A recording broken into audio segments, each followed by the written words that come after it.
ارے جب تک علم نہیں حاصل کرو گے دین کی باریکیوں کو نہیں سمجھو گے، اور احمقانہ اعتراضات ہوتے رہیں گے اور آپ بچوں کو بہکاتے رہیں گے۔ خدا کا شکر ہے کہ بچے اس منزل پر آ گئے ہیں کہ خود علم کو سمجھنے کے لیے تیار ہو چکے، اب وہ محتاج نہیں ہے اسکول کالج اور مدرسوں کے، کمپیوٹر نے ان تک علم ان کے گھر میں لے جا کے رکھ دیا ہے۔ اگر علم کی خواہش ہے تو وہ سیکھتے چلے جا رہے ہیں، تو علم تو اس طرح پھیلتا چلا جاتا ہے، پھیلتا چلا جاتا ہے۔ تو علم اور شجاعت دو چیزیں ساتھ بنی ہاشم کو دی گئی۔ جانور بھی جانتا ہے کہ جو یہ آیا ہے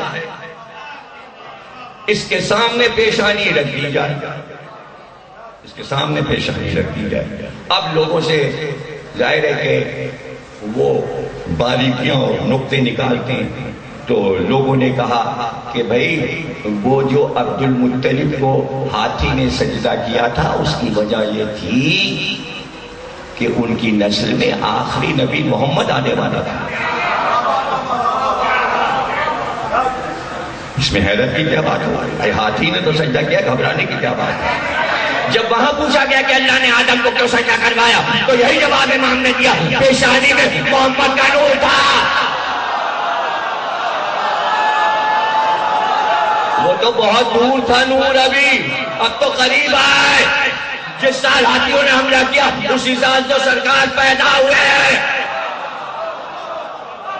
ایک عام الفیل یعنی سال کا نام پڑ گیا ہاتھیوں والا سال، سرکار کی ولادت کا سن لکھا جاتا ہے ایک عام الفیل، یعنی جب ابرہہ آیا ہے تو آمنہ کی پیشانی سے نور آسمان تک ساتے ہیں، عبداللہ کی پیشانی سے نور ساتے ہیں، وہی برس ہے وہی سال، جس سال عبداللہ کی شادی ہوئی اور وہ دولہا بنے اور دن گزر رہے اور سرکار کی آمد ہے۔ تو سرکار کے دادا آئے ہیں، جانور کو معلوم ہے کہ آخری نبی یہاں آئے گا، اس گھر میں آئے گا اور یہ ان کا جد ہے۔ دوڑے لوگ اور بادشاہ نے کہا بھائی ہاتھی سارے جو ہیں وہ سجدہ ریز ہو گئے ہیں عبد المطلب کے سامنے۔ اب دیکھیے اسے حیرانی ہوئی کہ جو میں سپر پاور لایا وہی سجدے میں گر گئی، جس پہ ہمیں ناز تھا وہی یہاں جھک گئی ہے۔ تو وہ دیکھ کے اٹھا تو اور اس نے پوچھا آپ کیسے تشریف لائے؟ کہ تمہارے آدمیوں نے ہمارے اونٹ پکڑ لیے، ہمارے اونٹ واپس کرو۔ اس نے کہا آپ عرب کے بادشاہ ہو، تاجدار ہو، ہم تو سمجھتے تھے آپ اس لیے آئے ہیں کہ آپ ہم سے کہیں گے ہمارے اس خدا کے گھر کو مت گراؤ، یہ ہمارا عبادت خانہ ہے، بلکہ آپ ایک مادی چیز اونٹ مانگنے آئے ہیں۔ کہ تو ہوش میں ہے؟ میں اونٹوں کا مالک، تو میں اپنی ملکیت جو تو نے غصب کی ہے مانگنے آیا۔ رہ گیا کعبہ، اس کا مالک کوئی اور ہے، وہ بچائے گا۔ جو اس کا مالک ہے وہ بچا لے گا۔ یہاں سے بادشاہ کمزور پڑ گیا، اتنی شجاعت اور علم کے ساتھ دونوں چیزیں ساتھ۔ تو اب میں نے کیا شروع کی تھی تقریر کا پہلا جملہ یاد کیجئے، تلوار چلا کر شجاعت کا اظہار نہیں ہوتا۔ بنی ہاشم وہ شجاعت ہے کہ ان کے روئے روئے سے شجاعت کا نور پھوٹتا تھا، جہاں کھڑے ہو جائیں وہاں لوگ دیکھ کر لرز جاتے تھے۔ یہ شجاعت کی اور قسم ہے، یہ قسم ہر ایک کو نصیب نہیں ہوئی کہ صرف موجودگی جو ہے وہی لرزا دے، اور یہ ختم نہیں ہوئی۔ مہدی صرف آئیں گے، ابھی تلوار نہیں چلائیں گے کہ پوری دنیا میں لرزہ ہو جائے گا مہدی آ گئے۔ یہ ہے بنی ہاشم کی شجاعت جو امام مہدی تک آ رہی ہے۔ اب واپس آئے، اونٹ لے کر آئے، اور پھر مکے والوں سے کہا ابو قبیس کی پہاڑی پہ چڑھ جاؤ، سب چلو اوپر پہاڑی پہ چڑھو۔ سارے مکے والے گھر خالی کر کے اوپر چلے گئے۔ اب وہ یلغار کرے گا لشکر کے ساتھ، اپنے ہاتھیوں کے ساتھ پہاڑ پہ چڑھ کے ایک جگہ مسند بچھائی گئی، اور وہ مسند بچھا دی جاتی تھی، اس پہ عبد المطلب تشریف فرما ہوا کرتے تھے۔ بیٹھ گئے، پھر تمام بیٹوں کو بلایا، سب آ گئے. اس کے بعد کہا میرا بیٹا کہاں؟ سب نے کہا ہے، کہا نہیں. عبداللہ کہاں؟ فوراً بلائے گئے کہ تمہیں یاد کر دیں. یہ حمزہ سب سے چھوٹے ہیں اور حمزہ سے عبداللہ بڑے ہیں حضور کے بعد، اور حمزہ بیٹوں کے سب سے چھوٹے ہیں. جناب عبداللہ آئے. جناب عبد المطلب نے کہا ذرا مشرق کی طرف جا کے دیکھو، آسمان سے کچھ نظر آ رہا ہے. عبداللہ گئے. کہا نہیں بابا کچھ نہیں نظر آ رہا. کچھ دیر سر جھکائے بیٹھے رہے. تھوڑی دیر کے بعد کہا عبداللہ پھر جاؤ اور جا کر دیکھو مشرق کی طرف آسمان پہ کچھ نظر آ رہا ہے. جناب عبداللہ نے دیکھا اور سے واپس آئے. کہا جی کچھ سیاہ رنگ کے کالے کالے بادل ہیں جو اس طرف بڑھتے نظر آ رہے ہیں، جیسے لگ رہا ہے بادل آ رہے ہیں کالے رنگ کے. بس بے اختیار اٹھ کر کھڑے ہو گئے. کہا مدد آ گئی. ارے اب بھی اگر کوئی نہ مانے کہ یہ توحید کو مانتے تھے تو ابو جاہل کا کیا علاج ہے؟ اللہ سے رابطہ ہے، کہا ہے تو اس نے مدد بھیجی ہے نا. مدد آ رہی کس کو بچانے؟ کعبے کو بچانے، کعبے کو بچانے کے لیے. کچھ دیر کے بعد پھر آپ نے کہا دیکھا. اب جو جا کے دیکھا کہ بادل نہیں، اتنے کروڑوں پرندے ہیں جو مل مل کے اڑ رہے ہیں، اور چھوٹے چھوٹے پرندے ہیں اور ان کی تعداد کروڑوں ہے. اور وہ اب خانہ کعبہ کے اوپر چھا گئے اور مکے میں اندھیرا پھیل گیا. اندھیرا پھیل گیا ہے. اس طرح سورج کی روشنی کو پرندوں نے روک لیا ہے. اور یہ ابابیل ہے. اس لیے ابابیل کے لیے رسول اللہ نے فرمایا کبھی ابابیل کو نہ مارنا. وہ سپاہی ہے اللہ کا جس نے اللہ کے گھر کو بچایا ہے. ابابیل. اور اب یہ پرندے ہر جگہ پائے جاتے ہیں، روزوں پر بھی ملتے ہیں اور خانہ کعبہ میں بھی آپ کو ابابیل نظر آئیں گے. امام رضا کے روضے پر یہ چاندی کی طرح چمکتے ہیں اور چکر لگائیں گے اور کھڑے ہو کے دیکھیے گا پورا گول کا گول آتا ہے. اور امام رضا کے روضے پر ایسے کر کے اور کھڑے ہو کے گنیے گا 7 طواف کریں گے. گنتے رہیے گا کھڑے ہو کے. جب بھی جائیے تو ابابیلوں کو دیکھیے تو وہ 7 چکر لگاتے ہیں. اسی طرح کبوتر جو ہیں وہ گول کے گول 7 چکر پورے کر کے پھر جا کے کہیں بیٹھتے ہیں. جب بھی اڑیں گے پھر 7 چکر، پھر اڑیں گے پھر 7 چکر.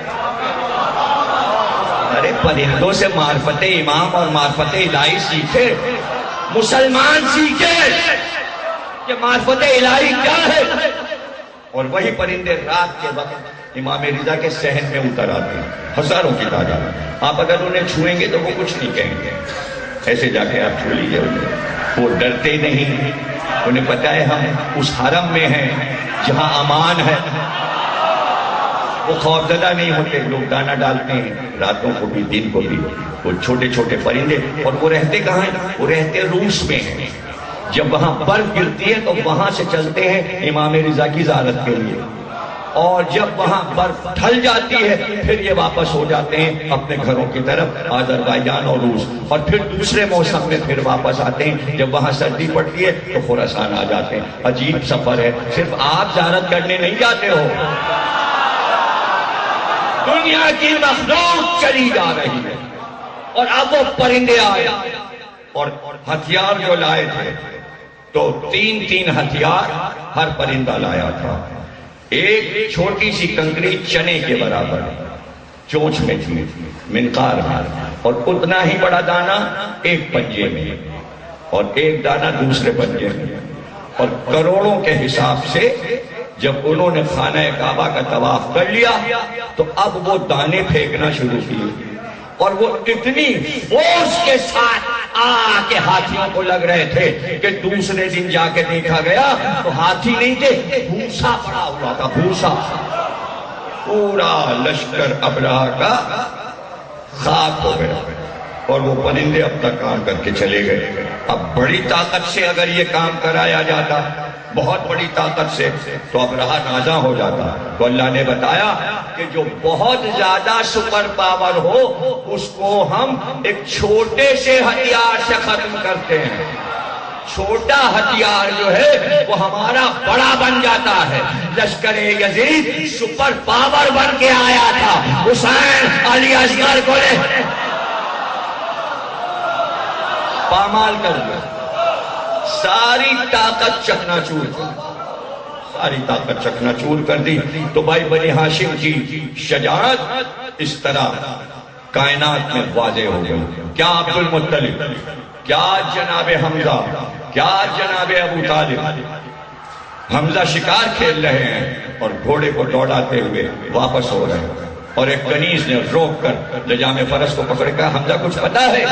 تم تو صحرا میں چلے گئے تھے، تمہارے بھتیجے کے ساتھ کیا ہوا؟ وہ نماز پڑھ رہا تھا خانہ کعبہ میں، تو ابو جہل اور اس کے ساتھیوں نے اس کو نماز نہیں پڑھنے دی. وہ گھوڑے کا رخ موڑ دیا اور ہمیشہ ایک بہت بڑی کمان اپنے دوش پہ رکھتے ہوئے ترکش میں تیر ہوتے ہوئے گھوڑے کو دوڑاتے ہوئے وہاں پہنچے جہاں ابو جہل اور اس کے ساتھی کھڑے ہوئے. گھوڑے سے کودے، دوش سے کمان اتاری اور کمان کو ایک ہاتھ سے پکڑ کے اس کے سر پہ مارا. سر پھٹ گیا. یہ ہے شجاعت. تلوار نہیں، سپاہی نہیں، لشکر نہیں. ابو طالب محمد نے آ کے کہا دیکھیے میرے اوپر کیا پھینکا گیا ہے، میں آپ کا بھتیجا ہوں. کہاں؟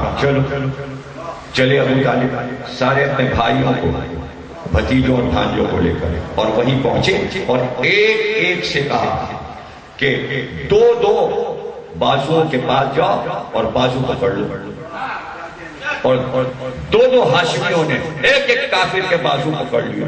اور اس کے بعد ابو طالب ٹہلنے لگے اور پھر سرکار دو عالم سے کہا جاؤ یہی گندگی ان کے چہروں پہ ملو، سیاہی لگاؤ ان کے چہروں پہ. اور ابو طالب کھڑے ہیں، نگرانی ہو رہی ہے.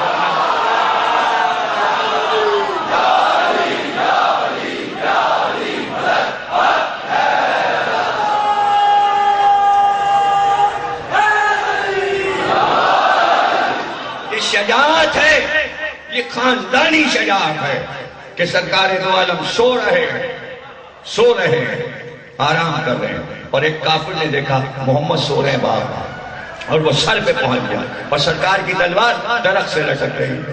اس نے پہلے سرکار کی تلوار اٹھائی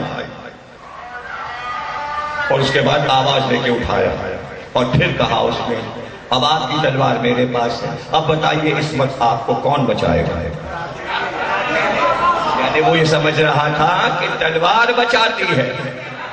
اس لیے اقبال نے کہا مومن ہے تو بے تیغ بھی لڑتا ہے سپاہی. آل محمد نے بغیر تیغ کا جہاد کیا ہے. اس لیے اقبال کو یہ مصرع کہنا پڑا کہ تیغ ساری طاقت نہیں ہے، اس لیے کہ غالب نے یہ کہا تیغ بہت تیز ہوتی ہے تلوار. غالب کا کیا مصرع ہے؟ تلوار کاٹتی ہے مگر ہاتھ چاہیے. ذوالفقار کا اپنا کمال الگ ہے، وہ ید اللہ کا جب ہاتھ میں آئی تو چلی. ہر ایک تو نہیں چلا سکتا ذوالفقار، یہ چلا سکتے تھے. تو سرکار نے کہا کہ تو بڑھ، جو بچانے والا ہے وہ بچا لے گا. اس نے تلوار اٹھائی، ہاتھ خشک ہو گیا. تو اللہ اپنے بندے کی خود حفاظت کرتا ہے. یہ سرکار کی شجاعت کہ حنین میں اکیلے کھڑے ہوئے، سارے صحابہ بھاگ گئے اور اکیلے سرکار کھڑے ہوئے اور تنہا علی لڑ رہے. تو میں نے پہلے بھی کہا تھا کہ کسی کی فوج نہیں ہوگی. جب پیغمبر کی فوج ہوگی تو وہ فوج محمد بھی نہیں ہے، وہ فوج علی بھی نہیں ہے. تو آپ غلط کہتے ہیں کہ فوج کس کی ہے. فوج ہمیشہ اللہ کی ہوتی ہے. اس لیے جب بھی میر رئیس نے کہا یہ کہا جاتی ہے کس شکو سے رن میں خدا کی فوج. اسلامی فوج خدا کی فوج ہوتی ہے، کسی ملک یا کسی شخصیت کی نہیں ہوتی. یا تو پھر آپ خدا کے لیے لڑ ہی نہیں رہے. شخصیت کی بات ہو رہی ہے، شخصیت کی فوج نہیں ہوتی ہے. یہی معرفت الہی کی کمی ہے، یہی معرفت الہی کی کمی ہے کہ لشکر ہمیشہ اللہ کا ہوتا ہے اور اس کے لیے ضروری نہیں ہے کہ انسان ہو، ضروری نہیں کہ انسان ہو. کہا عبداللہ ابن عباس نے، یا علی شورا کمیٹی میں آپ جا رہے ہیں، سب وہاں جمع ہیں، سب آپ کے دشمن ہیں، آپ اکیلے میٹنگ میں جائیں گے، وہ سب آپ کو مار ڈالیں گے، وہاں آپ کے مارنے کا سامان کیا گیا ہے۔ تو علی نے خطبہ پڑھا اور ایک تقریر کی راستے میں کھڑے ہو کے، اور سب نے سنی، اور علی نے کہا کہ علی ان کے باپ داداؤں سے کب ڈرا تھا؟ علی ان کے باپ دادا سے کب ڈرا تھا جو اس سے ڈر جائے گا کہ اکیلے نہ جائے، اور تم ہمیں مشورہ دے رہے ہو؟ وہ نہج البلاغہ میں علی کا خطبہ ہے جس میں آپ نے فرمایا اور اپنی پوری بچپن اور اپنی پوری لائف کو بیان کیا ہے مولا علی نے۔ اس نے جب جوانی کا ذکر کیا تو کہا ابھی میں پورا جوان نہیں ہوا تھا، اور اب کے دو بڑے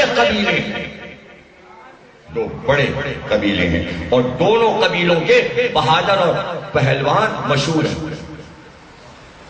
آپ نے فرمایا ابھی میں پورا جوان نہیں ہوا تھا کہ میں نے مزر اور ربیہ دونوں قبیلوں کے بڑے بڑے سورماؤں اور بہادروں کے سینے چیر دیے، سینے پھاڑ دیے۔ بدر کی لڑائی میں لوگوں نے دیکھ لیا کہ شیبہ کا حشر کیا ہوا، اور عتبہ کا حال کیا ہوا، اور ولید کا حال کیا ہوا، اور پھر اس کے بعد جو تلوار کھینچی ہے بدر میں علی، تو چاروں طرف سے دہائی کی آوازیں تھیں، اور کہتے ہیں 70 کافر مارے گئے تھے، 35 پورے لشکر نے مل کے مارا اور 35 تنہا علی نے مارا۔ کہاں علی کی طاقت، کہاں پورے لشکر کی طاقت؟ تو اب علی کا جو بیٹا ہوگا، جو علی کا پوتا ہوگا، اس کو لشکر کی ضرورت نہیں ہے، وہ تنہا لشکر ہے، وہ تنہا لشکر ہے۔ کربلا میں ہر مجاہد خود ایک لشکر تھا، 72 کا لشکر تو ضرور تھا، لیکن حبیب ایک لشکر تھے، زہیر ایک لشکر تھے، مسلم ابن اوسجہ ایک لشکر تھے، عابس ایک لشکر تھے، انس ایک لشکر تھے، شبیب ایک لشکر تھے، حر ایک لشکر تھا، علی اکبر ایک لشکر تھے، اور عباس تو کائنات کا لشکر تھے، اور قاسم 14 سال کے تھے مگر پورا لشکر تھے۔ اور حسین کو یہ معلوم ہے کہ قاسم کتنے شجاع ہیں، اس لیے کہ حسین نے قاسم کو کسی میدان میں لڑوایا تھوڑی تھے، کربلا سے پہلے کوئی لڑائی تھوڑی ہوئی تھی۔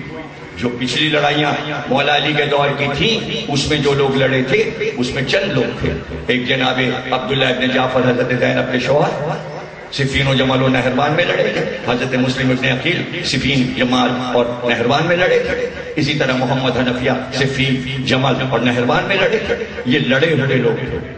حضرت عباس صرف صفین میں لڑے تھے اور 4 حملے کیے تھے حضرت عباس نے صفین میں۔ کل عرض کریں گے تفصیل کے ساتھ کہ کس طرح 16 سال کی عمر میں حضرت عباس نے صفین میں 4 حملے کیے تھے اور کیسے وہ جنگ کی تھی، یہ کل کا ذکر ہوگا، کل حضرت عباس کا جب ذکر ہوگا پھر ہم ذکر کریں گے۔ لیکن حضرت قاسم تو ابھی کسی میدان جنگ میں گئے نہیں، لیکن امام حسین کو قاسم کی شجاعت پر اس لیے اعتماد ہے کہ عباس نے تلوار چلانا سکھائی ہے،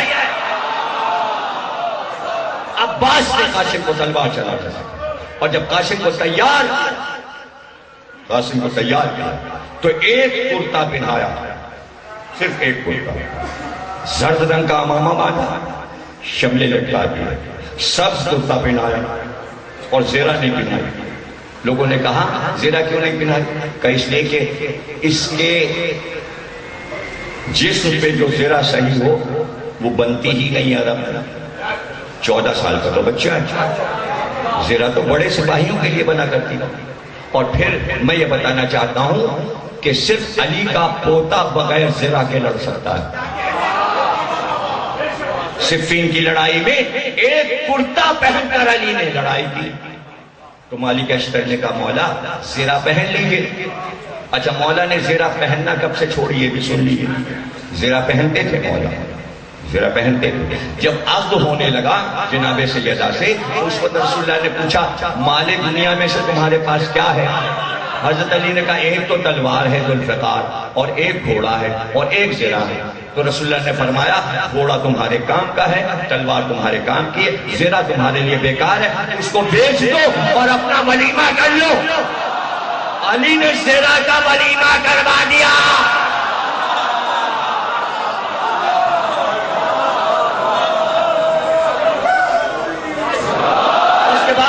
علی نے زرہ نہیں پہنی. اب مالک اشتر تو بہت دیر میں آئے ہیں, انہوں نے کہا مولا علی کی شادی دیکھی ہے. ان کو کیا پتا, انہوں نے کہا زرہ پہن لیجئے. مولا علی نے کہا مجھ کو زرہ کی کیا ضرورت ہے, اس لیے کہ علی کے مقابل کون آ سکتا ہے, جو آئے گا وہ ٹھہر نہیں سکتا. اور پھر ایک جملہ کہا بہت قیمتی, جو آپ کے لیے بہت ہی قیمتی جملہ. مولا علی نے فرمایا کہ کوئی دشمن مجھ پہ وار کرے, علی کسی کو موقع ہی نہیں دیتا. ارے اتنی دیر تھوڑی بنی ہاشم کا شہزادہ دیر کرتا ہے کہ وہ پہلے وار کرے. جب وہ پہلا وار کرتا ہے تو یہ دفاع کے لیے تیار ہوتے ہیں. پہلا وار تیرا, یہ دفاع کے لیے تیار. اب کوئی دوسرا دھوکے سے وار ہو جائے, یہ علی کے ساتھ ہو ہی نہیں سکتا.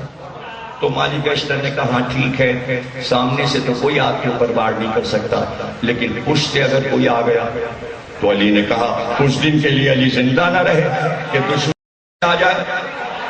یعنی علی اتنے باخبر رہتے تھے کہ ادھر گھوم کر بھی نہیں آ سکتا. شب ہجرت ابھی علی نے تلوار چلانا شروع نہیں کی, ابھی تلوار چلانا نہیں شروع کی. شب ہجرت سارے کافر گھس آئے گئے اور سب نے تلواریں تان لی علی کے اوپر. اس وقت تو علی ابھی 21 برس کے ہیں. اور ابو البختری جو بہت بہادر تھا, بہت بہادر تھا, اس نے پیچھے سے ایسے تلوار کا وار کیا کہ علی کا سر کٹ کے گر جائے. اور سامنے علی ابو جہل سے باتیں کر رہے تھے اور پیچھے سے وار آ رہا ہے. ادھر وار چلا, ادھر بات ہو رہی تھی کہ علی نے الٹا ہاتھ گھما کے اب جو مارا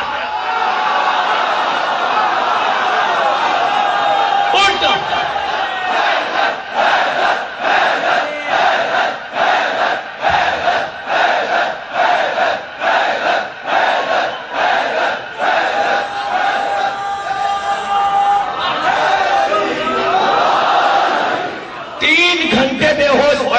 بڑا بہادر تھا.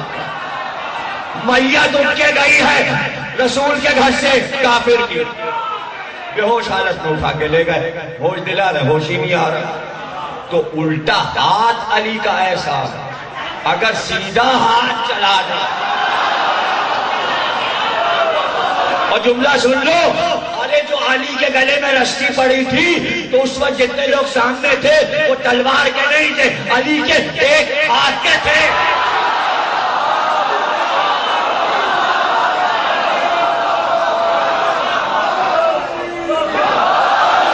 بس چھوڑ دیا تو چھوڑ دیا, چھوڑ دیا تو چھوڑ دیا. اب آپ پوچھیں گے کیوں چھوڑ دیا, کتنی مصیبتیں ہو گئی تاریخ میں, اگر مار دیتے اسی وقت تو سب ٹھیک تھا. جملہ تو میں بہت قیمتی کہتا ہوں, کسی کے سمجھ میں آتا ہے, کسی کے نہیں سمجھ میں آتا. ہر ایک تھوڑی علم غیب جانتا ہے, سب کو علم غیب تھوڑی معلوم. تو نعرے ہیں علی علی کے زبان پر, جیسے وہاں اللہم لبیک اللہم لبیک. ابھی تو اللہ کی بات کر رہے تھے, اب شیطان کی طرف رک کر کے اسے مارنا شروع کر دیا. اے اللہ کے لیے آئے تھے کہ شیطان کے لیے آئے تھے؟ پتہ چلا دونوں کام کرنے حکم قرآن ہے. جیسی محبت اللہ سے ویسے ہی نفرت شیطان سے. تو قیامت تک یہ دونوں چیزیں ساتھ جائیں گی, ایک محبت جائے گی, ایک نفرت جائے گی.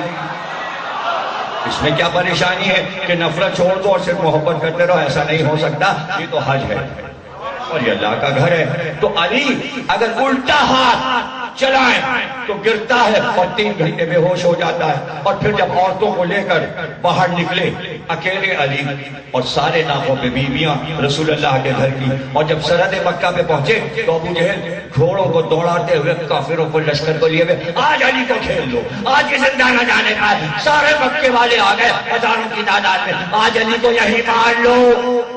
غلام نے کہا دیکھیے تو لشکر آ رہا ہے, گھوڑے کے گھوڑے دوڑاتے چلے آ رہے. علی نے کہا گھبرا مت, ناقوں کو تو کھجور کے درخت سے باندھ دے اور الگ ہٹ جا.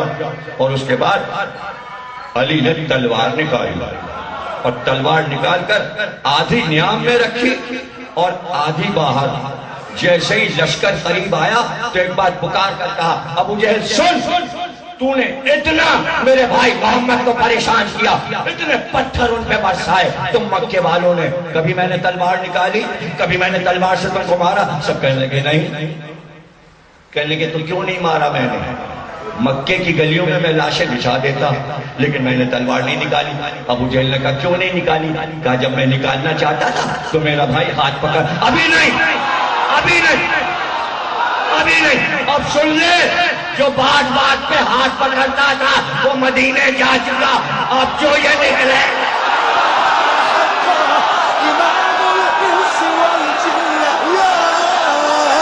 قاهر العدو ويا والي الولي يا زيغم المهمهم يا ناصر النبي يا كاتب الكتائب يا قاتل القبي يا مزهر العجائب يا مرتضى